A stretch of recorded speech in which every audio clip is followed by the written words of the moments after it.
What's good, yo? This is Drill Saying Today narrated, man. I just want to thank y'all for 1K subscribers, man. Help us get it monetized, bro. But I just want to apologize for my inactivity, man. And I haven't had time to sit down and just record and go over shit with the narrator. But I just thank y'all really for getting us monetized for 1K subscribers, man. But other than that, bro, I'm finna come at y'all with some pretty interesting topics. I'm finna cover the story of one of the top Chicago Latino drill rappers from the start of the era. That is none other than that Stain Savage. RIP to him, though. Before we get any more into the video, I just want to say the stuff that we say is from sources, trusted articles. And if you are a snitch, we do not condone snitching. Please back away from the video so we can just continue doing this. I don't want to go through getting demonetized just after we just got monetized, bro.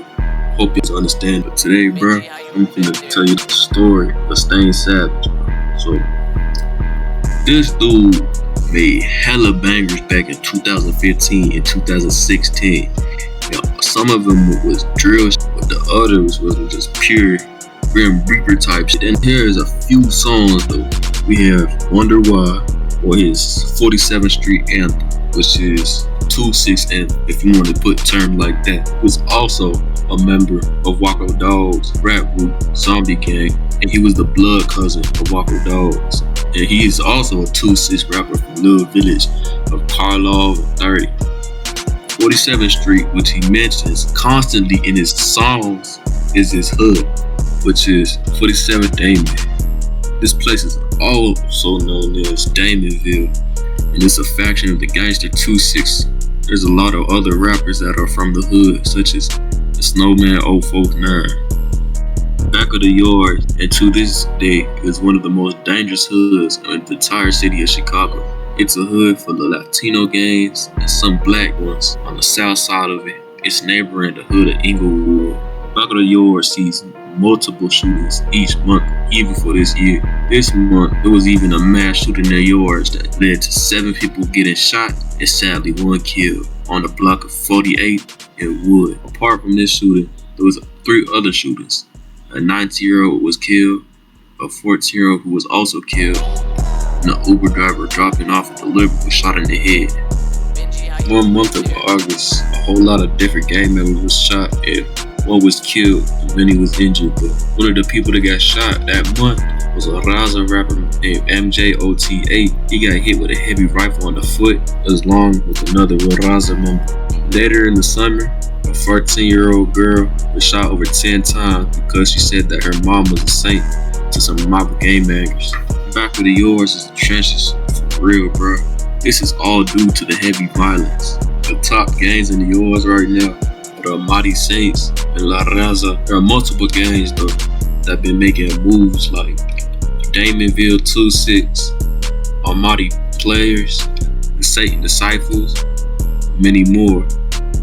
All the gangs in this hood have smoked with each other. For the year 2017, it was the most bloodiest years in Chicago.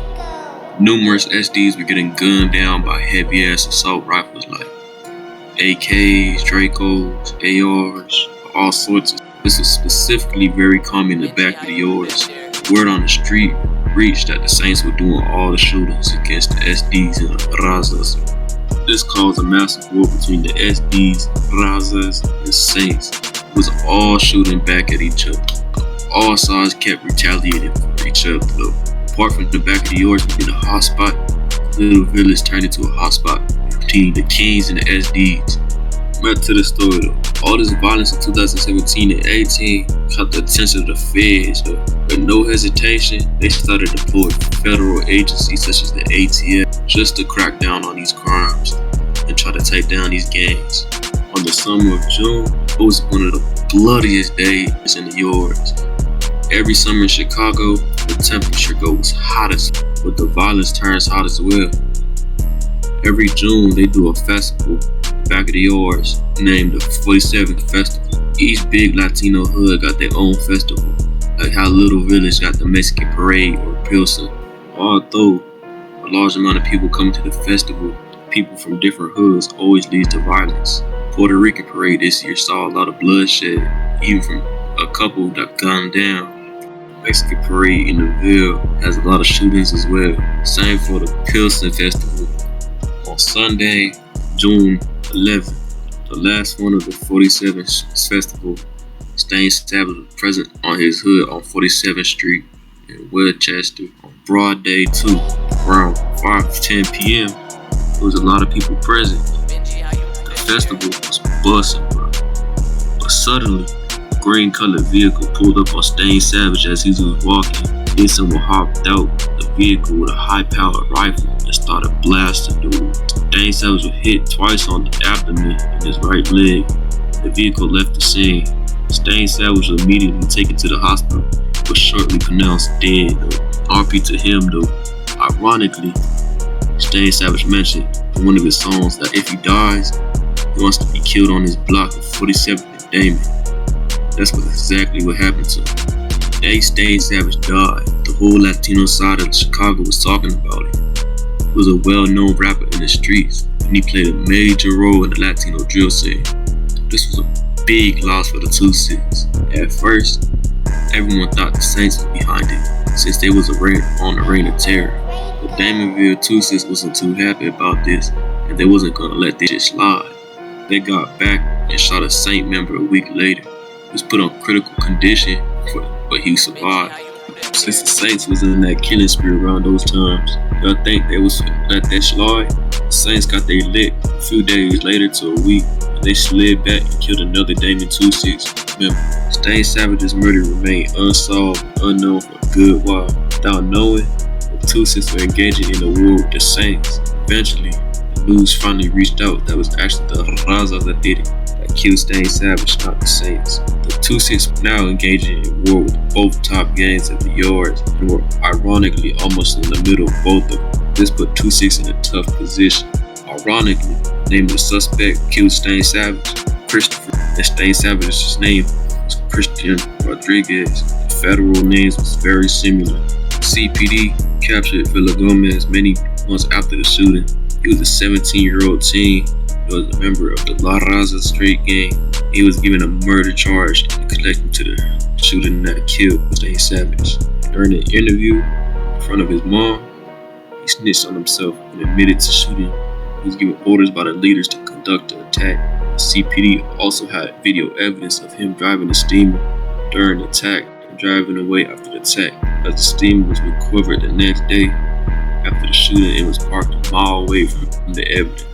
The death of Stain Savage was one of the most tragic events in Latino drill scene, as he had a large influence. This also fueled up the inactivity of music for Waco Dog, since it hit him hard since he was blood related to him.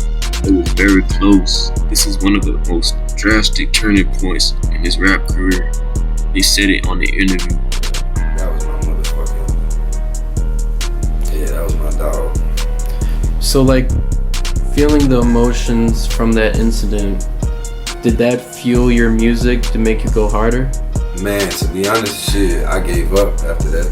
Really? Yeah, I was fucked up. I was fucked up, no cap. I started, man, doing some crazy shit. I was fucked up, man.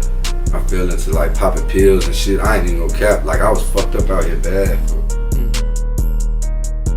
The main lesson of this story now is to never let your judgment cloud your thought process. No matter what you be thinking, you could honestly be wrong, and it could go bad or it could go good. Rage isn't gonna fill that void, so just think better, think in a better manner. Just don't overly think on your feelings. That's what gave 2-6 another loss, cause they thought with rage, they just wanted their lick back. This is all for today. If y'all haven't already, subscribe to the channel, click that post notification bell so you can get notified each time we post a new vid, man. And don't forget to follow our Instagram and our Facebook. That will be linked in the description below, man. Happy New Year's, Merry Christmas, and stay dangerous, y'all. You know that be my dog. Only fuck with real niggas. Can't never be a fraud, so post up on from my side.